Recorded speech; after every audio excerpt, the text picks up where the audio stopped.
بسم اللہ الرحمن الرحیم۔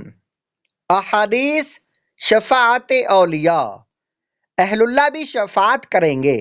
بخاری شریف کتاب التوحید حدیث نمبر 7510 نقل ہے، نبی پاک صلی اللہ علیہ وآلہ وسلم نے ارشاد فرمایا، آج تم لوگ اپنے حق کے لیے جتنا تقاضا یا مطالبہ مجھ سے کرتے ہو، اس سے کہیں زیادہ شدید تقاضا اہل ایمان روز قیامت اللہ تعالیٰ سے اس وقت کریں گے جب انہیں اطمینان ہو جائے گا کہ وہ نجات پا گئے ہیں۔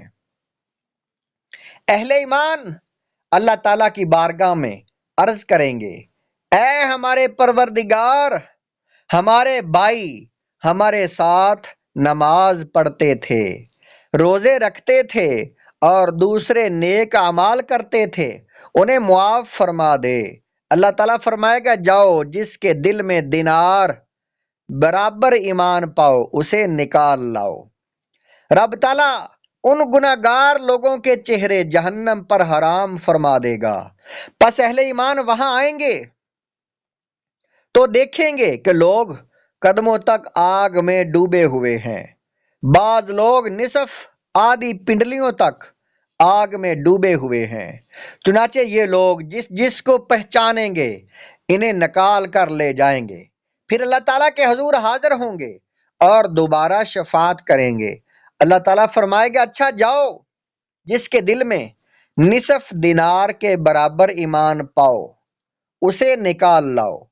چنانچہ یہ لوگ جائیں گے اور جسے جسے پہچانیں گے اسے نکال لائیں گے، پھر اللہ تعالیٰ کے حضور حاضر ہوں گے اور دوبارہ سفارش کریں گے۔ اللہ تعالیٰ فرمائے گا، اچھا جاؤ جس شخص کے دل میں رائی برابر ایمان پاؤ اسے نکال لاؤ۔ چنانچہ یہ لوگ جائیں گے اور جسے جسے پہچانیں گے اسے نکال لائیں گے۔ روزہ بھی شفاعت کرے گا۔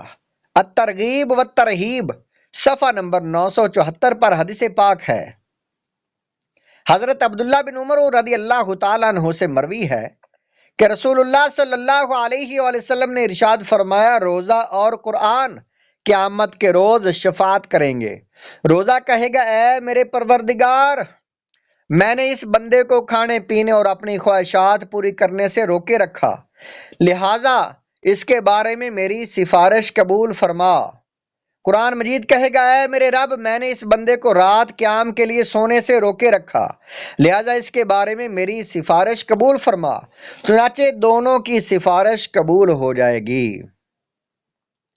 قرآن مجید بھی شفاعت کرے گا۔ صحیح مسلم میں حدیث پاک نقل ہے، حضرت ابو امامہ رضی اللہ تعالیٰ عنہ سے روایت ہے، مروی ہے کہ رسول پاک صلی اللہ علیہ وآلہ وسلم نے ارشاد فرمایا، قرآن مجید کی تلاوت کیا کرو، کیونکہ قرآن مجید روز محشر اپنی تلاوت کرنے والے کی سفارش کرے گا۔ ابو داؤد کتاب الصلاۃ میں حدیث نمبر 1400 نقل ہے، حضرت ابو ہریرہ رضی اللہ تعالیٰ عنہ سے مروی ہے کہ نبی پاک صلی اللہ علیہ وآلہ وسلم نے فرمایا، قرآن مجید میں 30 آیات کی ایک سورت ہے جو اس کی تلاوت کرنے والے کے لیے سفارش کرے گی حتیٰ کہ اسے بخش دیا جائے گا، اور یہ سورت سورہ ملک ہے۔ حافظ قرآن بھی شفاعت کرے گا۔ ترمذی شریف کتاب الثواب القرآن میں حدیث نمبر 2905 نقل ہے، حضرت علی رضی اللہ تعالیٰ عنہ سے مروی ہے کہ رسول پاک صلی اللہ علیہ وآلہ وسلم نے ارشاد فرمایا، جس نے قرآن پڑھا، اسے یاد کیا اور اس کے حلال کو حلال اور اس کے حرام کو حرام جانا، تو اللہ تعالیٰ اسے جنت میں داخل فرمائے گا اور اس کے گھر والوں کے 10 افراد کے بارے میں اس کی سفارش قبول فرمائے گا جن پر دوزخ واجب ہو چکی ہوگی۔ سبحان اللہ، کتنا خوش نصیب ہے حافظ قرآن جو اپنے گھر والوں میں 10 ایسے افراد کی روز محشر شفاعت کرے گا جس پر دوزخ واجب ہو چکی ہوگی۔ لیکن یہ سعادت اس حافظ قرآن کو ملے گی جو مرتے دم تک قرآن مجید کو یاد رکھے، بلانے نہ دے، اس کے حلال کو حلال اور حرام کو حرام جانے، اور اگر قرآن مجید یاد کر کے بلا دیا تو اس کے بہت سخت سزا ہے۔ حفاظ کرام کو چاہیے کہ وہ قرآن مجید کا دور جاری رکھیں، اور با عمل زندگی گزاریں۔ جنت بھی سفارش کرے گی۔ ابن ماجہ کتاب و زہد میں حدیث پاک ہے 4340۔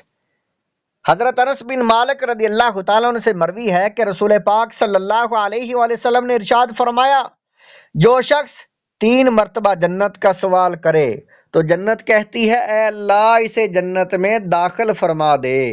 سبحان اللہ، کتنا آسان عمل ہے۔ دن میں کسی بھی وقت یا کسی بھی نماز کے بعد 3 مرتبہ یہ دعا کریں کہ اے اللہ مجھے جنت الفردوس عطا فرما۔ اب آپ کا کام ختم ہو گیا۔ اب جنت آپ کے لیے سفارش کرے گی کہ اے اللہ اسے جنت میں داخل فرما دے۔